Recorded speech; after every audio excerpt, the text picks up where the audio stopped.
ધર ધમણા પાંડર હિંગા અને જોકુડ આહિર નોય. ધર ધમણા પાંડર હિંગા અને જોકુડ આહિર નોય. તો મેયું માગણ અને મંડળી કેના અધર ઉચાળા હોય. ધર ધમણા પાંડર હિંગા અને જોકુડ જાહિર નો. એવા યદુનંદન, એવા ભગવાન શ્રી કૃષ્ણ વંશજો મળ્યા છે. ત્યારે સરળ જે ધર્મની હું વાત કરું છું, મુઠ્ઠી ભરીને જુવારના દાણા નાખો તમારા આંગણાના માલિક એટલે પારેવા આવે.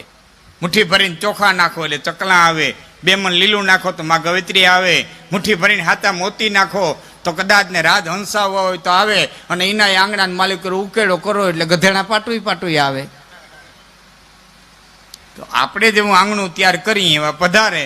પિતા કા પુણ્ય પુત મેં પ્રકાશે. માવતરના જેવા પુણ્ય હોય એવી પરજા થાય. સાહેબ સાયન્સે આજે સાબિત કરી દીધું છે. અને એને હું મારી સાદી ભાષામાં કહું તો 7 પેઢી બાપની અને 7 પેઢી માની 14 પેઢીના લક્ષણો જીન્સ આવે. 14 પેઢી સુધી 7 આમથી અને 7 આમથી 14 પેઢી સુધીના લક્ષણો છે એ માલિક ઉતરે. એમાં શું આવે? આંખની નમણાઈ આવે, નાકની નમણાઈ આવે, રૂપ આવે, રંગ આવે, વાન આવે, ઊંચાઈ આવે, આયુષ્ય આવે, બુદ્ધિ આવે, કર્મ આવે, નાગડદાઈ આવે, લૂંચાઈ આવે, દાતારી આવે, જે હોય બધું આવે. જે હોય બધું આવે. એનો દાખલો દઉં તમને. ડોક્ટરો એમ કે તાકાતવાન થવું હોય તો કાંઈક તમે બદામ ખાઓ ને કાજુ ખાઓ ને હાકર ખાઓ ને હાથું ઘી ખાઓ ને કસરત કરો ને તાકાતવાન થાવ. આ હાંડળો નીકળ્યા રાણા ખાય. હાંડળો નીકળ્યા ઉકળ્યા ખાય. થતા કંધરોટું નાખી ગયો ને ગાડું લઈને નીકળીએ પાદરીમાં કોકને કેવું પડે 2 જણા લાકડીયું લઈને ઉતરજો એટલે ઊભો. છતાંય તાકાતવાન. શું કરવા? એના જીન્સમાં ઉતર્યું છે. રાડું ખાય ને તો રાડું તાકાત બની જાય, ઉકળ્યો ખાય ને તો ઉકળ્યું તાકાત બની જાય. એમ જેના લોહીમાં દાતારી ઉતરી હોય, સુરવીરતા ઉતરી હોય, માનવતા ઉતરી હોય, સભ્યતા ઉતરી હોય, એ જે ખાય ને એટલે આપણા માવતરના પગના પગરખા ગાય જતા ને મોહાણના મોહાણ સુધી જોવા જતા. આ પ્રસંગ મેં એટલા માટે લીધો, મારી સામે એક પટેલનું ઘર અને વારંવાર મને કીધે રાખે કે તમારામાં આ ફૂઈવાય ભત્રીજી દેવાના રિવાજ છે બરોબર છે, ફૂઈવાય ભત્રીજી દેવાના રિવાજ છે બરોબર છે, અમને બરોબર લાગતું નથી. ત્યારે મેં એટલું કીધેલું બરોબર છે કે નહીં એની મને ખબર નથી, પણ એક વાત નક્કી છે કે કુંતાજીની પાછળ સુભદ્રાજી દેવાણા હતા, સુભદ્રાજીની પાછળ પાછા સુરેખાજી દેવાણા હતા. 3 પેઢી હું દઈ ભગવાન કૃષ્ણે આ રિવાજ રાખ્યો હતો. એટલે કૃષ્ણ કરતા હું ડાયો નથી એટલી મને ખબર છે. એટલે આમાં જેટલા માવતર બેઠા છે એને તારણ તરીકે એટલું કહું છું, ભાણે ભલે થોડોક દુબળો હોય, ભલે 2 વીઘા ઓછી હોય, ભલે 2 ઘરેણા ઓછા હોય, કદાચ ને ભલે 2 મકાન ઓછા હોય, કદાચ ને દીકરી કરતા 2 ચોપડી ઓછો ભણ્યું હોય, પણ એક તારણ તરીકેના શબ્દો યાદ રાખજો કે બેનનું લોહી છે એ હાડમાં નહીં જાય, હાડમાં નહીં જાય, હાડમાં નહીં જાય. બેનનું લોહી છે, પોતાનું લોહી છે. હા, આટલું જ કરી જવાનું છે અહીંયા. મેં તો હારા વ્યા ગયા છે. અને એને આમાં મજા છે કઈ તો જ કૃષ્ણે રિવાજ રાખ્યા હોત. હા, એને જેટલી મજા આવી ને એટલું રાખ્યું, બાકી બધું કાઢી નાખ્યું. હા, 5,500 વર્ષ પહેલા આવ્યો એને જેટલી મજા આવી ને એટલું એને રાખ્યું. હા, બાકી બધું જાતો એવો દ્વારકાધીશ. તો કાંઈક નક્કી કરું કાજી દ્વાર. જોકે આમ તો તીર્થસ્થાનોમાં જાય ને કંઈક નક્કી કરીને આવવું જોઈએ.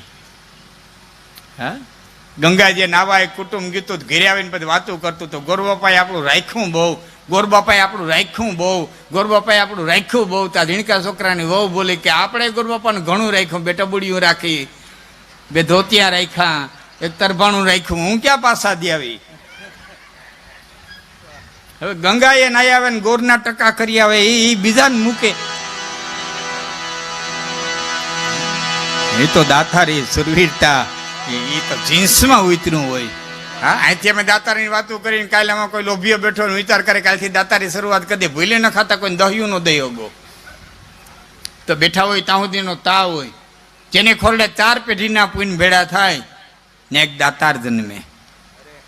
4 પેઢીના પુણ્ય ભેળા થાય ને એક દાતાર જન્મે. જેને ખોરડે 7 પેઢીના પુણ્ય ભેળા થાય ને મંગલનાથજી જેવો એક સંત જન્મે.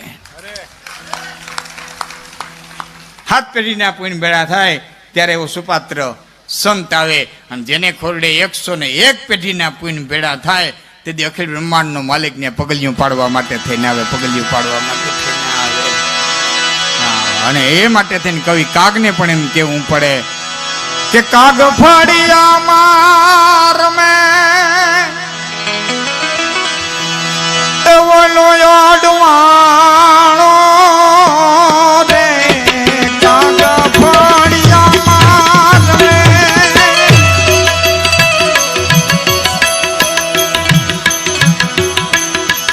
ઓલો અડવાણો રે,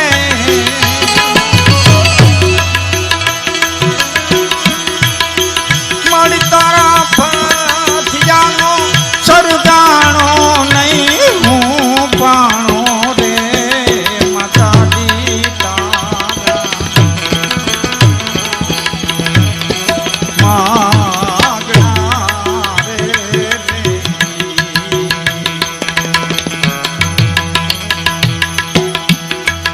મહાદેવ પ્રસાદી પધાર્યા, જોરદાર તાળી પાડી અને વધાવજો. શાસ્ત્રીજી પધાર્યા છે. મારી તારા પગથિયાનો સરદાણો નહીં હું પાણો રે, માતાજી તારા માગણા રે.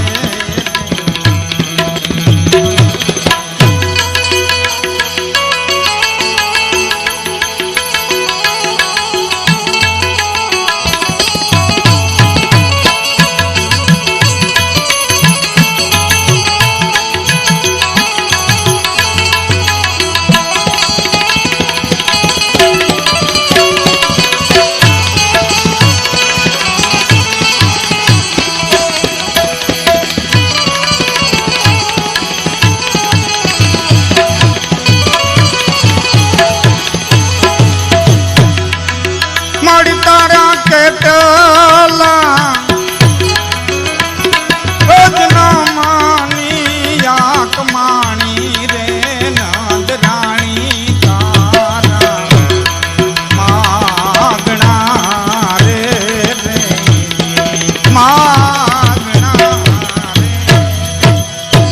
મારી તારા કેટલા જન્મની કમાણી, જન્મ જન્મ મુનિ જતન કરાહી, અંત સમય પ્રભુ આવત નાહી, અનેક જન્મોની ધૂણિયું તાપે તો જેના દર્શન થવા કઠણ, અને ઈ તારા ખોડાની માલિકો રમતો હોય તો કેટલા જન્મની કમાણી.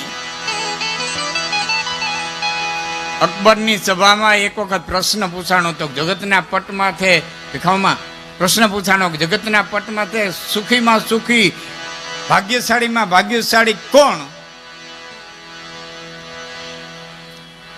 ભાગ્યશાળી માટે થઈને પ્રશ્ન પૂછાણો તો મીડિયાવાળાને બધા ભાઈઓને હું વિનંતી કરી હતી, સંગીત આવે તે બધું લઈ જાઓ ને ભાઈ, થોડું થોડું જ્યારે જ્યારે સંગીત આવે ને ત્યારે લઈ જાઓ.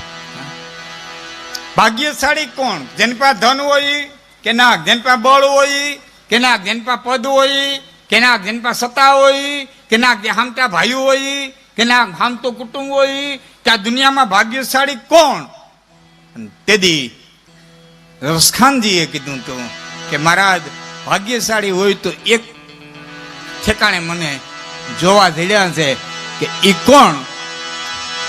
कैसेस महेश गुनेश दिनेश सुरेश हुजाहि निरंतर गावन यादि जनादि अनंत यखंडीय वेद वेद सुवेद बतावे नारद से सुख व्यास रटे पजहारि पुनीत पारन पावे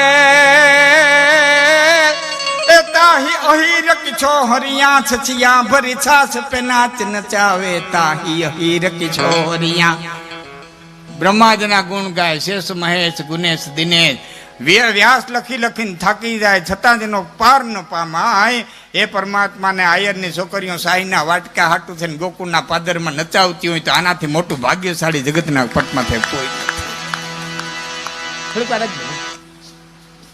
આથી મોટું કોઈ ભાગ્યશાળી નથી. તો જે ભક્તિ કરી શકે છે એ ભાગ્યશાળી છે.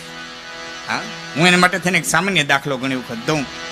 આ મારી સામે જોકે ઘણી બધી કથાઓમાં કાર્યક્રમ મેં કર્યો છે, પણ ટાઈમને અનુકૂળ ઘણી વખત ન બનતો, પણ આજ શાસ્ત્રીજી પધાર્યા છે મારા કાર્યક્રમમાં. હું ખૂબ રાજી થયો છું. અને બહુ મોટા વિદ્વાન વક્તા, પોતે પીએચડી થયેલા. શરૂઆતમાં મેં આપ જે જાણ કરી, જમતા જમતા જ મેં કીધું હતું બહુ સુંદર વક્તાની પસંદગી કરી છે. બાકી તો આ બધું તો અમારે માટે તો આ બધું સામાન્ય.